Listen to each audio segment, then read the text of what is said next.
वस्सलातु वस्सलाम अला रसूलिल्लाह व अला आलिहि व सहबिहि अजमईन अम्मा बाद अऊज़ु बिल्लाहि मिनश शैतानिर रजीम बिस्मिल्लाहिर रहमानिर रहीम अफला यतदब्बरूनल कुरान वलौ काना मिन इंदि गैरिल्लाह लवजदू फी इख्तिलाफन कसीरा बिस्मिल्लाहिर रहमानिर रहीम सनूरिहिम आयातिना फिल आफाक़ि व फी अनफुसिहिम हत्ता यतबय्यना लहुम अन्नहुल हक़ अवलम यकफ़ी बिरब्बिका अन्नहु अला कुल्लि शैइन शहीद रब्बि इश्रह ली सदरी वयस्सिर ली अमरी वाहलुल उक़दतम मिन लिसानी यफ़क़हू क़ौली।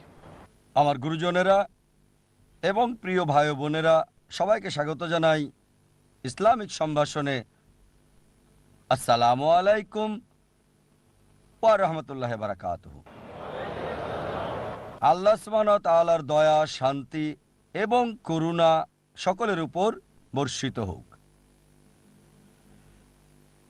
আজকের সন্ধ্যার আলোচনার বিষয়টা হচ্ছে কোরআন কি আল্লাহর বাণী?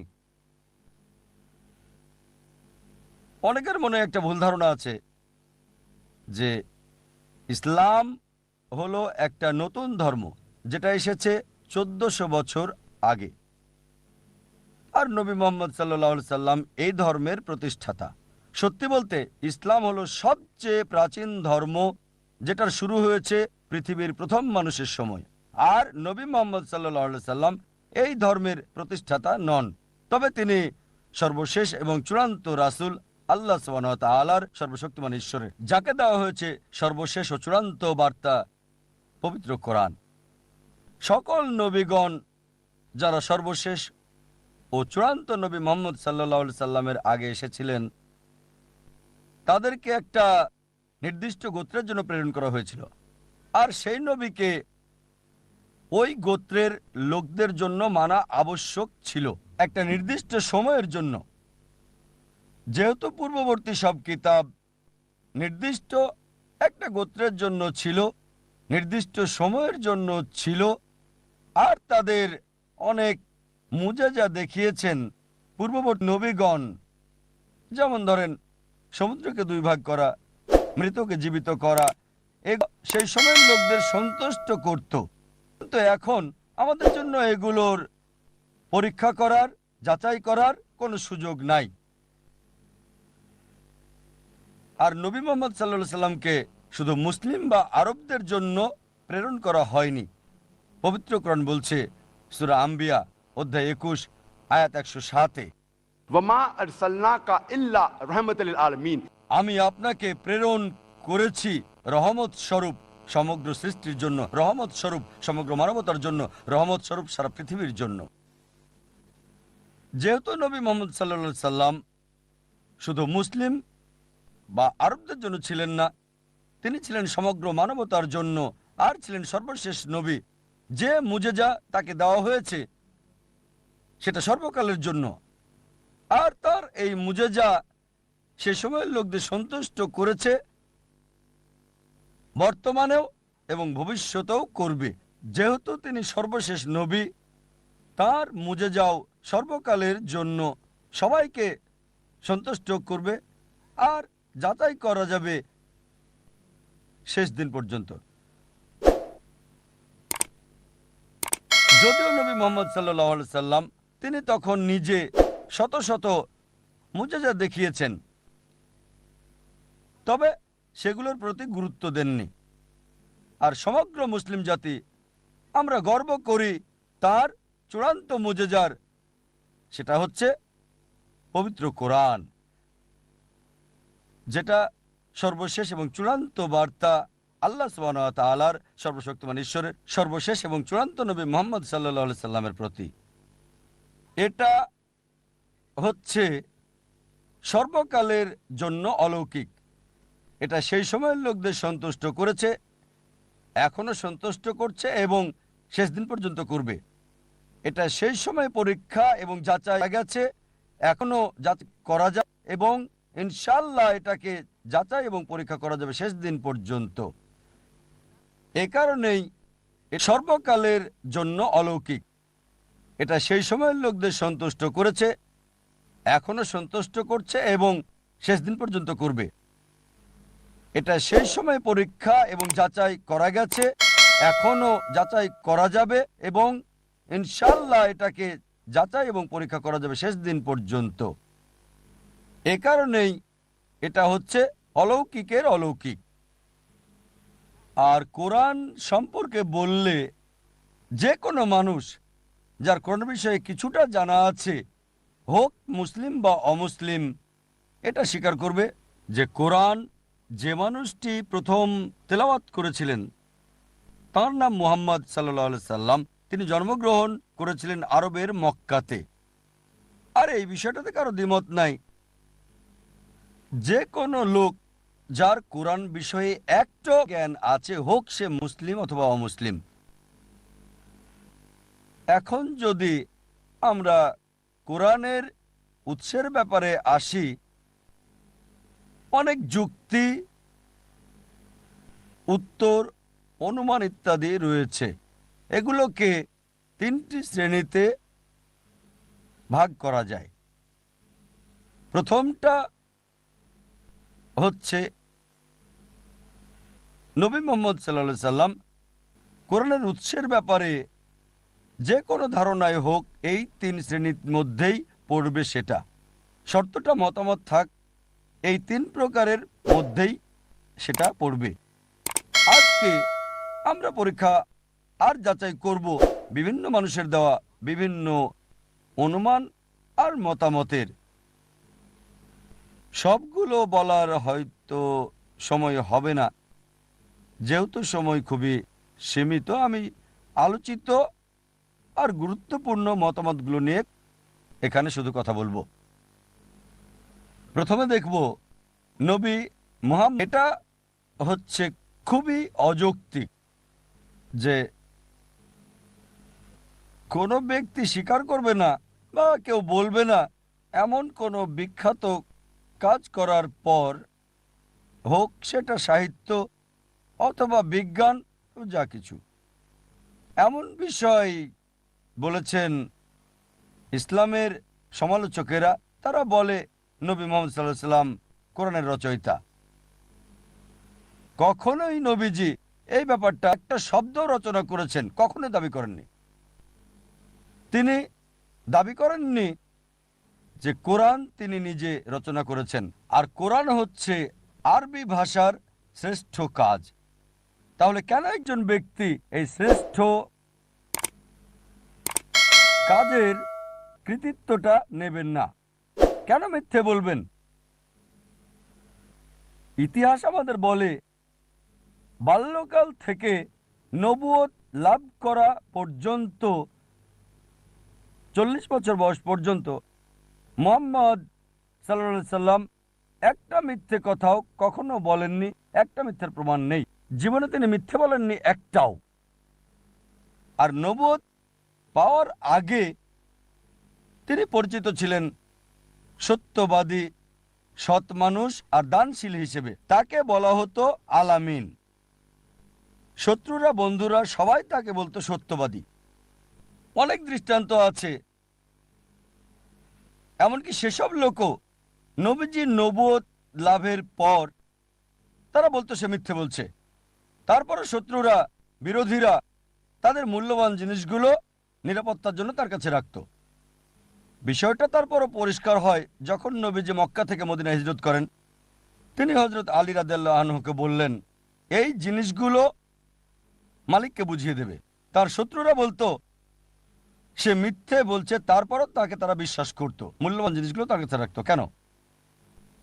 আমরা আবু সুফিয়ানের কথা বলতে পারি, যিনি মক্কার একটা গোত্রের প্রধান ছিলেন। যখন তিনি রাজা হারক্লাউসের কাছে গেলেন, তার সাহায্য চাইলেন, তখন রাজা জিজ্ঞেস করলেন যে তোমার কি মনে হয়, তোমার জানা মতে এই নবী কখনো মিথ্যে বলেছে অথবা কখনো কি সে অবিচার করেছে? আবু সুফিয়ান সে সময় সে নবীজির শত্রু ছিল। সে উত্তর দিল না। তাহলে কেন এমন সৎ, বিশ্বাসী, দানশীল ব্যক্তি মিথ্যে কথা বলবে? চলুন এবারে প্রাচ্যবিদ আর ইসলামের সমালোচকদের বিভিন্ন অভিযোগগুলো বিশ্লেষণ করে দেখি মুহাম্মদ সাল্লাল্লাহু আলাইহি সাল্লামের বিরুদ্ধে। আলোচিত বিষয়গুলো দেখব। ইসলামের সমালোচকদের একটা অভিযোগ হচ্ছে যে নবী মুহাম্মদ মিথ্যে বলেছে যে সে কোরআনের রচয়িতা নয়, আর ঈশ্বরের উপর চাপিয়ে দিয়েছে স্বার্থ হাসিলের জন্য। আমরা জানি অনেক মানুষই তারা নিজেকে নবী দাবি করেছিল, ধর্মপ্রচারক দাবি করেছিল, নিজেকে সাধু দাবি করেছিল বিলাসবহুল জীবনযাপনের জন্য। পৃথিবীতে এমন হাজার হাজার উদাহরণ আছে, এমনকি এখনো। কিন্তু যদি নবীজির জীবনের দিকে তাকাই, তিনি নবুয়ত পাওয়ার আগে বিলাসবহুল জীবনযাপন করেছেন নবুয়তের পরের জীবনের চেয়ে। তিনি বিয়ে করেছিলেন 25 বছর বয়সে একজন ধনী মহিলাকে, যার নাম খাদিজা রাদিয়াল্লাহু আনহা। আর নবুয়ত পাওয়ার পরের জীবনটা ছিল তার খুবই কষ্টের। যদি চাইতেন, নবুয়তের পর তার অনেক সহিহ হাদিসে আমরা দেখতে পাই, নববীর হাদিস সহ রিয়াদুস সালেহিন 492 নম্বর হাদিস, যে তার একজন স্ত্রী হযরত আয়েশা রাদিয়াল্লাহু আনহা তিনি বললেন যে এমনও সময় ছিল যখন চুলায় কোনো আগুন জ্বলতো না 1 মাস বা 2 মাসের জন্য। তার মানে এই 1 মাস বা 2 মাস রান্না করার মতো কিছু ছিল না। আর আমরা কিছু খেজুর এবং পানি খেতাম, মাঝে মাঝে প্রতিবেশীদের দেওয়া দুধ। স্ত্রীগণ তখন প্রতিবাদ করলেন আর বললেন, আমরা এমন জীবনযাপন করব কেন? আমাদের এত বিলাসিতার সুযোগ থাকার পরও। সাথে সাথে আল্লাহ সুবহানাহু ওয়া তাআলা আয়াত নাজিল করলেন, সূরা আহজাব অধ্যায় 33 আয়াত 28 ও 29। বলা হয়েছে, হে নবী, আপনার সাথীদের বলুন, স্ত্রীদের বলুন, যদি তারা চায় এই দুনিয়ার সুখ, চাকচিক্য চায়, আমি তোমাদের মুক্ত করে দেব। তোমরা তা করতে পারো, আমি তোমাদের অনেক সম্পদ দেব। কিন্তু যদি আখিরাতের জীবন চাও, তাহলে সেটা আখিরাতের তোমাদের দেওয়া হবে। তার মানে তার স্ত্রীগণের আপত্তি, কেন এমন সাধারণ জীবনযাপন করব যেখানে করতে পারি উন্নত জীবনযাপন? সাথে সাথে ওহী নাজিল হলো। তারপর স্বাভাবিকভাবে নবীজির স্ত্রীগণ ক্ষমা চাইলেন এবং আখিরাতের জীবনটাকেই প্রাধান্য দিলেন। আমরা আরো দেখতে পাই রিয়াদুস সালেহিনের হাদিস, হাদিস নাম্বার 465 ও 466। হযরত বেলাল রাদিয়াল্লাহু আনহু বললেন যে যখনই নবীজি কোনো উপহার গ্রহণ করতেন, কখনোই নিজের জন্য তিনি রাখতেন না, ভবিষ্যতের জন্য রাখতেন না, গরিবদের মাঝে বিলিয়ে দিতেন। আর এটা উল্লেখ আছে পবিত্র কোরআনে, সূরা বাকারা অধ্যায় 2 আয়াত 79। فويل للذين يكتبون الكتاب بأيديهم ثم يقولون هذا من عند الله ليشتروا به ثمنا قليلا فويل لهم مما كتبت أيديهم وويل لهم مما يكسبون। অভিশাপ তাদের উপর যারা নিজ হাতে কিতাব রচনা করে আর বলে এটা আল্লাহর পক্ষ হতে, ঈশ্বরের পক্ষ হতে, করে অতি নিকৃষ্ট মূল্য লাভের জন্য। অভিসম্পাদ তার জন্য যা তারা লেখে, অভিসম্পাদ তার জন্য যা লাভ করে থাকে।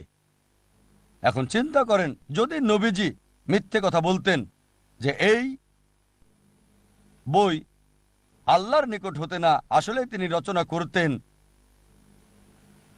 খুবই সম্ভাবনা ছিল একদিন তা প্রকাশ পাবে। দেখা যাবে নিজের বইয়ে নিজেকে অভিশাপ দিচ্ছেন। অভিশাপ তাদের উপর যারা নিজ হাতে কিতাব রচনা করে আর বলে এটা আল্লাহর পক্ষ হতে। যদি তিনি নিজে কোরআন রচনা করতেন আর বলতেন সর্বশক্তিমান ঈশ্বরের পক্ষ হতে, তাহলে কখনোই এমন কথা উল্লেখ করতেন না।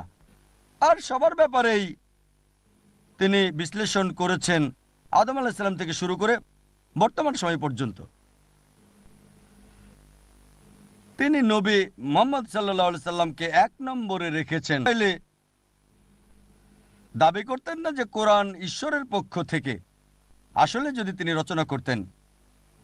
আর মাইকেল এইচ হার্ট কারণ দেখিয়েছেন প্রত্যেকের জন্য কেন 1 নম্বর, 2 নম্বর, 3 নম্বরে দিয়েছেন। আর বায়োগ্রাফির শেষ দিকে তিনি লিখেছেন এটা প্রশ্নাতীত সততা এবং ধর্মীয় প্রভাব যা নবী মুহাম্মদ সাল্লাল্লাহু আলাইহি সাল্লামকে সন্দেহাতীতভাবে এক নম্বরে নিয়ে এসেছে, যিনি মানব ইতিহাসে সবচেয়ে বেশি প্রভাব বিস্তার করেছিলেন। নবী মুহাম্মদ সাল্লাল্লাহু আলাইহি সাল্লাম যদি চাইতেন খ্যাতি, যশ, ক্ষমতা, নেতৃত্ব, তিনি তা পেতেন। তার মধ্যে সব গুণই ছিল। মিথ্যে বলে কোরআনকে সর্বশক্তিমান ঈশ্বরের প্রতি আরোপের দরকার ছিল না, তার সব সম্ভাবনাই ছিল। যদি যৌক্তিকভাবে দেখেন, যদি কেউ ক্ষমতা, খ্যাতি, নেতৃত্ব, যশ, মর্যাদা চায়, পাশাপাশি তার সাথে ভালো খাবার, সুন্দর পোশাক, সুন্দর বাসস্থান, মনোরম প্রাসাদ, নিরাপত্তা ইত্যাদিও থাকে, কিন্তু যদি নবীজি মুহাম্মদ সাল্লাল্লাহু আলাইহি সাল্লামের জীবনী দেখেন, নিজে কাপড় ধুতেন, নিজের জুতো মেরামত করতেন, দুধ দোয়াতেন, আর গৃহস্থালির সমস্ত কাজ নিজেই করতেন। তিনি মাটিতে বসে খেতেন। তিনি যখন যেতেন বাজারে, সাথে কোনো দেহরক্ষী থাকতো না। সরলতা এবং নম্রতার বিরল দৃষ্টান্ত ছিলেন তিনি। যে কেউ তাকে দাওয়াত করত, হোক সে দরিদ্র মানুষ, তিনি দাওয়াত গ্রহণ করতেন, আর যে সমস্ত খাবার দেওয়া হতো তিনি খেতেন।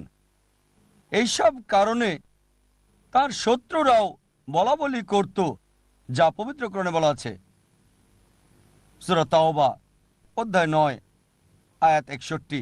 আর সে সবার কথাই শোনে, রাগান্বিত হয়ে বলতো, আরে কেমন লোক, সে সবার কথাই শোনে, ধনী বা গরিব, সবার কথা। অনেক দৃষ্টান্ত আর উদাহরণ রয়েছে যেগুলো ইতিহাসের পাতায় লিপিবদ্ধ আর হাদিসে আছে। এমন একটা ঘটনা আছে, তা হলো আরব মুশরিকদের একজন প্রতিনিধি, নাম হলো উতবা। সে নবীজির কাছে এসে বলল যে আরবের সব সম্পদ আপনাকে দিয়ে দেব, আমরা আরবের সবচেয়ে ধনী লোক বানাবো আপনাকে, আপনি চাইলে আমাদের নেতা বানাবো, আপনাকে রাজা বানাবো, বিনিময়ে আপনাকে যা করতে হবে তা হলো এই কথা প্রচার থেকে বিরত থাকবেন যে আল্লাহ এক। যদি নবীজি নেতৃত্ব চাইতেন, যদি বিশ্বভ্রাতৃত্বের আহ্বান আর এক ঈশ্বর থেকে, নবীজি চাচাকে উত্তর দিলেন, যদি তারা আমার ডান হাতে সূর্য আর বাম হাতে চাঁদ এনে দেয়, আমি বিরত হব না সত্য প্রচারে, আমি সত্য প্রচারে থামব না যতদিন আমার জীবন আছে। অথবা আল্লাহ যদি না চান, এক সময় নবীজির ছেলে ইব্রাহিম মারা গেলেন, আর তখন সূর্য গ্রহণ হচ্ছিল।